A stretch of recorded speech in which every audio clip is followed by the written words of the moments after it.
Et bienvenue à tous, bienvenue sur la chaîne qui parle d'investissement, de collection, mais avec passion. Aujourd'hui, comme vous l'avez vu, on va parler donc de 5 erreurs à éviter quand on veut investir dans Pokémon, qu'on veut commencer ou même si on a déjà quelques items et qu'on est bien avancé. On va voir ensemble aujourd'hui donc 5 points qui pourraient concrètement te faire perdre de l'argent si tu investis dans Pokémon. Alors, on en parle souvent, notamment sur cette chaîne, dans Pokémon et l'investissement dans le scellé et dans les cartes. En règle générale, c'est assez difficile de perdre de l'argent. C'est quand même pas très compliqué, on va dire, en règle générale, de comprendre quels items, quelles séries vont être hype.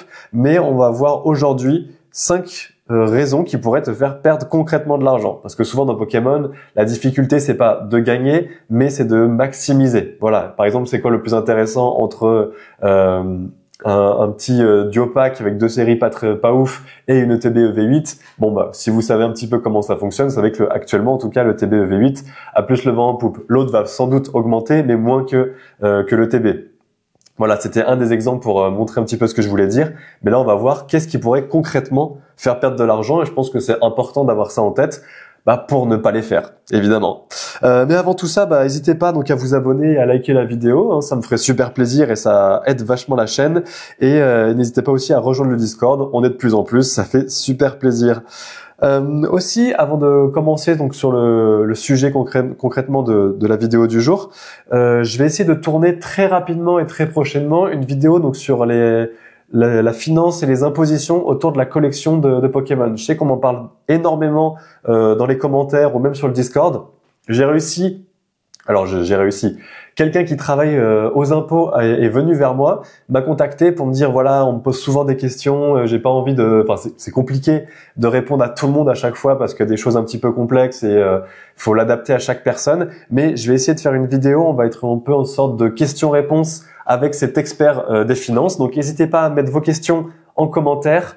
Comment ça se passe pour revendre une collection? Est-ce qu'à partir d'un certain montant, il faut déclarer? Combien est-ce qu'on déclare? Peut-être les dates, comment ça se passe?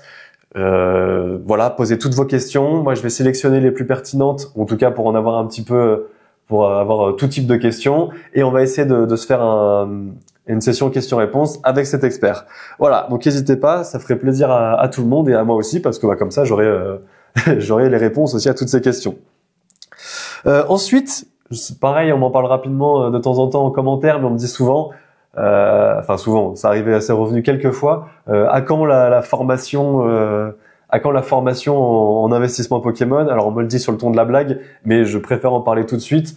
Jamais. Voilà, je suis pas un vendeur de formation, je suis pas là pour vendre des trucs. Peut-être que je vendrai des choses, que je proposerai des choses un jour, mais ce sera vraiment des choses que moi j'estime être important et ça sera sans doute peut-être même pas lié à Pokémon parce que j'ai pas envie de vous faire un PDF de 20 pages pour vous expliquer que s'il y a Pikachu sur une ETB, ça a plus de chances de marcher que s'il y a un Topiqueur, même si j'avais dit que j'arrêtais de me moquer des Topiqueurs. Non.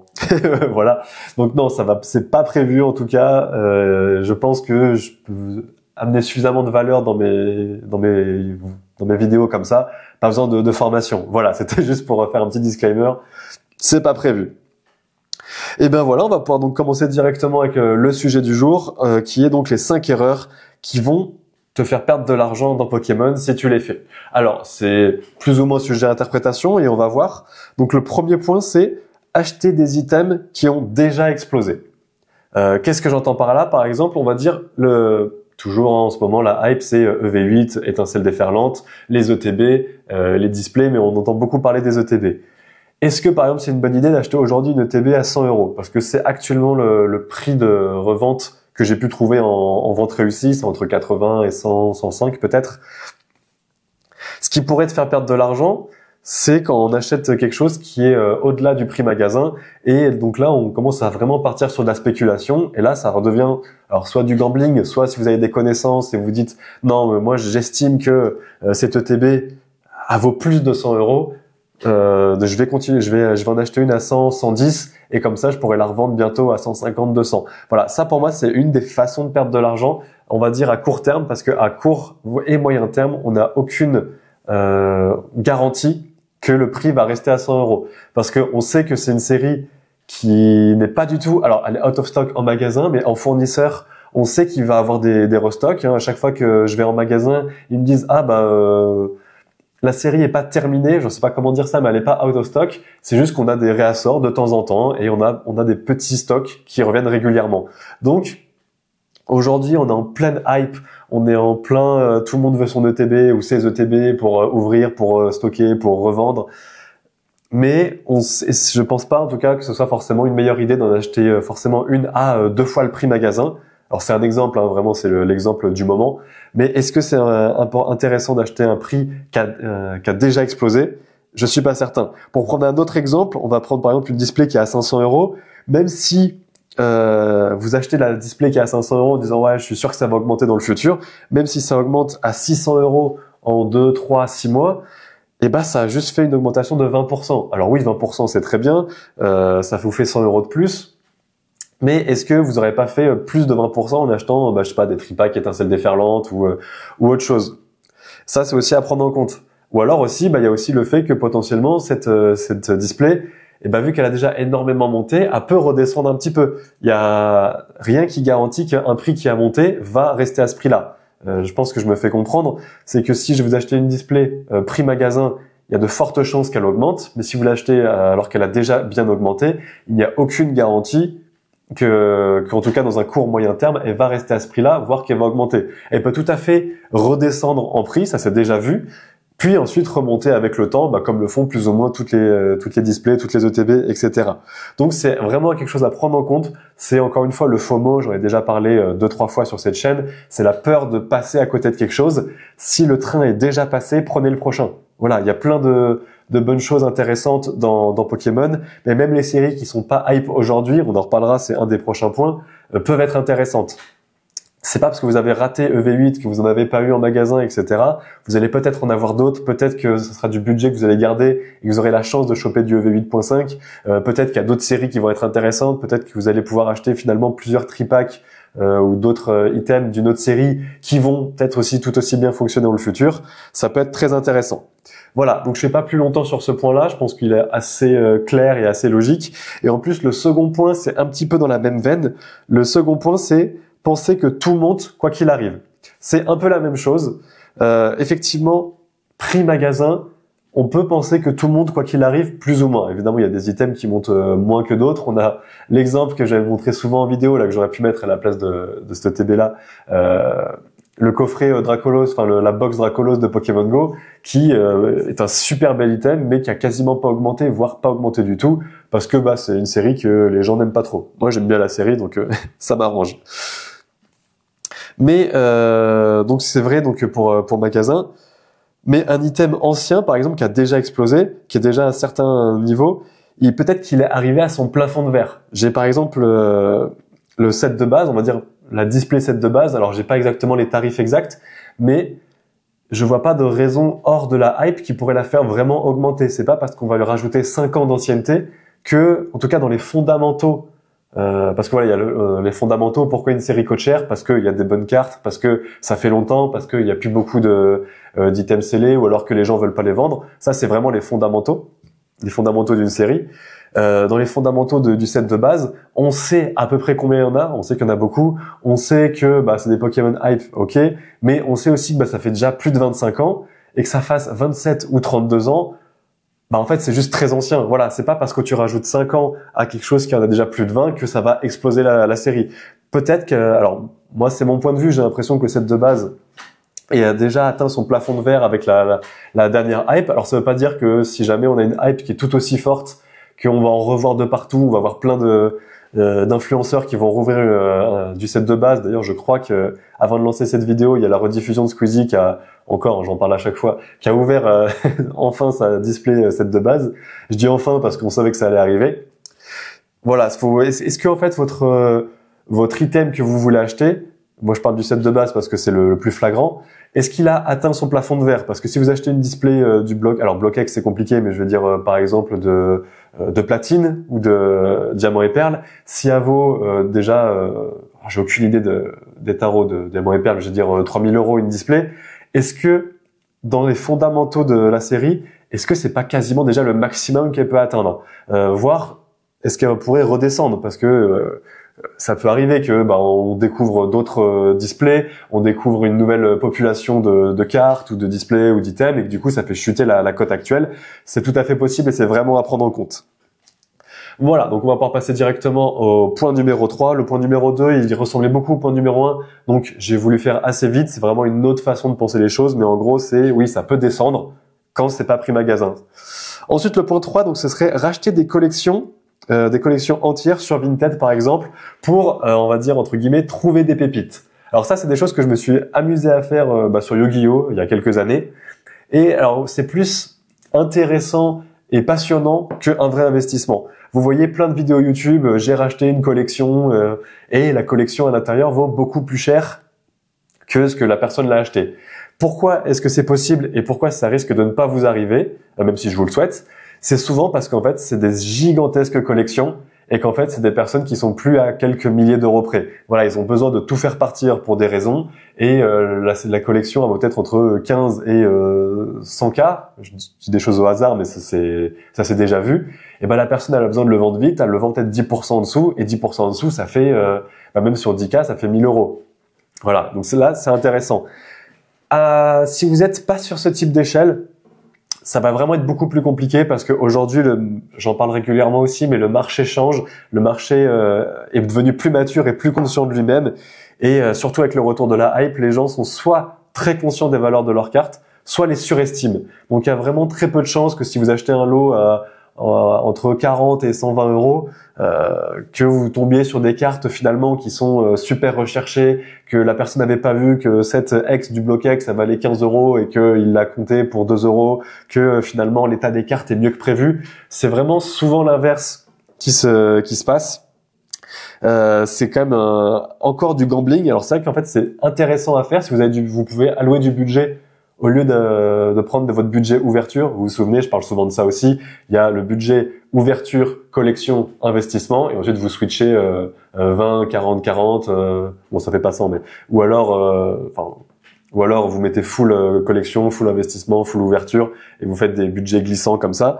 Mais vous pouvez, ça reste du gambling. Vous pouvez mettre votre budget ouverture, une partie de votre budget ouverture là-dedans, si ça vous intéresse. Mais voilà, aujourd'hui les gens savent trop bien ce qu'ils font, c'est possible. Alors, je dis pas que c'est impossible, mais soit les marges seront un peu trop faibles, donc faites-le si ça vous intéresse, ou alors faut vraiment avoir de solides connaissances dans certaines cartes, dans certains blocs, et ensuite là, avoir aussi un peu de budget pour essayer d'avoir des collections, des séries, négocier des choses. N'hésitez pas à négocier, surtout dans le rachat de grosses collections. C'est là un peu que vous allez pouvoir faire votre marge. Donc, c'est totalement possible. On voit des vidéos de gens qui le font et qui le font très bien, même à moins gros budget. Mais ne pensez pas que vous allez acheter un truc au hasard et que vous allez tomber sur une carte de fou que le gars avait pas mis sur la photo. Voilà, les gens surtout sur Pokémon savent très bien ce qu'ils font. C'est pour ça que moi je l'ai fait un peu avec Yu-Gi-Oh, mais j'étais tombé sur des fausses cartes au final. Voilà, j'étais tombé sur une personne. Il y avait un magicien sombre qui est la carte de Yugi, qui était soit de la première extension, soit du deck de démarrage. Et au final, c'était une fausse et on le voyait pas sur la photo. La personne a refusé de me rembourser. Bon, au final, sur le reste, je m'en sortais quand même plutôt pas mal. Mais il y a aussi il y a souvent plus de mauvaises découvertes que de bonnes. Mais si jamais vous arrivez à faire l'inverse, dites-le moi, ça m'intéresse énormément. Ensuite, le quatrième point, j'en ai rapidement parlé aussi dès le début de la vidéo, c'est faire l'impasse sur les mauvaises séries. Ça peut paraître un peu contre-intuitif, surtout en ce moment où on ne jure que par EV8, EV8.5 et le reste passe totalement à la poubelle. C'est l'impasse donc sur les mauvaises séries. Qu'est-ce que c'est une mauvaise série? J'ai pris deux exemples qui pour moi étaient typiquement à l'époque les mauvaises séries. C'était même pendant la turbo hype de 2021 où on trouvait que ces boosters-là. C'était Invasion Carmin et Clash des Rebelles. C'était vraiment ce qu'on trouvait de partout. Tout le reste, il n'y avait plus rien. Et il y avait des retours presse de temps en temps de Clash des Rebelles, Invasion Carmin, et on arrivait à en trouver un peu plus facilement que tout le reste. Et aujourd'hui, une display Clash des Rebelles, je l'ai vue en vente réussie sur eBay à quasiment 900 euros. Alors j'en ai vu une à 1700 euros, mais ça me semble très étrange, et j'en ai pas vu d'autres à ce prix-là. Mais on va compter à peu près 800-900 euros, ce qui est quasiment, voire un peu plus que EV7. EB7, Évolution Céleste, qui est pourtant une série qui est bien mieux. Et bien pourquoi? Pourquoi? Parce qu'en fait, tout simplement, c'était une série que personne aimait, Clash des Rebelles, que on trouvait partout, et donc personne à stocker. Et donc la display est devenue une des displays les plus difficiles à se procurer, parce qu'en fait, les gens, ils sont concentrés sur d'autres choses. Et donc aujourd'hui, si vous avez du budget, que vous savez pas trop quoi mettre, vous n'arrivez pas à trouver du EV8, ou vous n'avez pas envie d'acheter une ETB à 100 €, parce que vous pensez que c'est déjà soit surcoté, soit que c'est le prix, soit que ça va mettre du temps ensuite pour véritablement augmenter, pourquoi pas investir sur, alors peut-être pas les tripacks ou les blisters, parce que c'est, par exemple, le tripack de Clash des Rebelles, il est à 27 €, je crois aujourd'hui, un peu moins de 30. Donc c'est peut-être un peu moins intéressant, mais des gros items comme ETB Clash des Rebelles, j'en ai vu à 300 en vente réussie, donc c'est quand même pas rien. Sur des gros items de série un peu boudés, ça peut être très intéressant sur un peu plus du long terme. Par contre, évidemment, ça marchera pas tout de suite, mais c'est pas forcément à bouder. Et par exemple aussi la display Invasion Carmin, donc c'est pas pareil, mais on arrive quand même à 450 € en vente réussie sur eBay. Pas pareil, c'est pas anodin, c'est un peu plus qu'un x2 en prix boutique. Donc ça reste quand même très intéressant. Et si on arrive à rien mettre, si on arrive à pas mettre la main sur des objets hyper hype, peut-être que partir sur avoir un petit pourcentage de sa collection en série boudée sur du long terme, ça peut être très intéressant. Et ensuite le cinquième et dernier point, celui qui va un peu tout contrer ce que je viens de dire finalement, c'est d'écouter aveuglément les youtubeurs. Alors, est-ce que je me mets dedans? Oui et non, parce qu'il faut toujours se faire son propre avis. Mais c'est les youtubeurs qui ont souvent des boutiques et c'est souvent les plus gros youtubeurs qu'on va tous suivre. Et pourquoi est-ce qu'il faut éviter de les écouter? Enfin, les écouter aveuglément et ne pas forcément remettre en question ce qu'ils peuvent dire. Et tout simplement parce qu'en fait, faire monter la hype, c'est ça qui va faire qu'on va plus acheter sur leur boutique, qu'on va plus aller sur leur lien Voct, parce que c'est ça qui va faire qu'il y a plus de vues, et donc plus de watch time, et donc plus de monétisation, et donc plus de potentiels partenaires, etc. Je leur jette pas la pierre, évidemment, c'est comme ça que ça marche, mais il faut un peu surestimer la hype, genre on voit alors, je vise personne en particulier, mais, on va plus dire regardez cette série elle est pas si mal finalement parce que il faut écouler les stocks, il faut en fait on trouve que ça en magasin donc on va faire des ouvertures de ça, il faut donner envie aux gens de le regarder. Par exemple, je parle souvent de Kibiki, même si pour moi c'est celui qui est le plus transparent, où il va dire ça part pas les gars, achetez-en s'il vous plaît.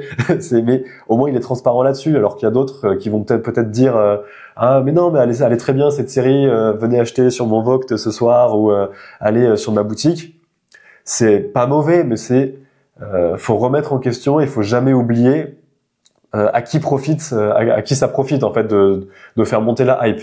Alors moi aujourd'hui j'ai rien à vous vendre, mais si un jour demain j'ai une boutique et que je vous dis mais si achetez cette série parce qu'elle est trop bien, peut-être c'est parce que moi j'ai du stock et ça s'écoule pas. Peut-être que c'est aussi parce que c'est une très bonne série, etc. Mais c'est à vous de remettre ça en question et de pas oublier que chacun en fait a son beurre à faire, que chacun a doit défendre son côté et a des choses à vendre. Voilà, donc c'est très intéressant. Et même sur les séries un peu plus anciennes, si il y a un youtubeur qui va spammer tout le temps la même série, peut-être que c'est aussi parce qu'il en a énormément en stock et qu'il veut faire monter le marché. Bon, là, je spécule un petit peu et je vise vraiment personne parce que ça serait de la discrimination, pas du tout, de la diffamation. Mais voilà, faut pas oublier que ce genre de choses est possible. Et voilà qui va conclure cette vidéo.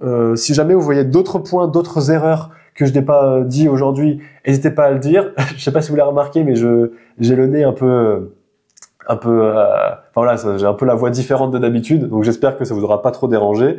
N'hésitez pas à vous abonner si la vidéo vous a plu, et on se retrouve soit demain pour une nouvelle vidéo, soit sur le Discord. Je vous dis à très bientôt, à demain je l'espère, et en attendant, investissez et collectionnez bien. Salut!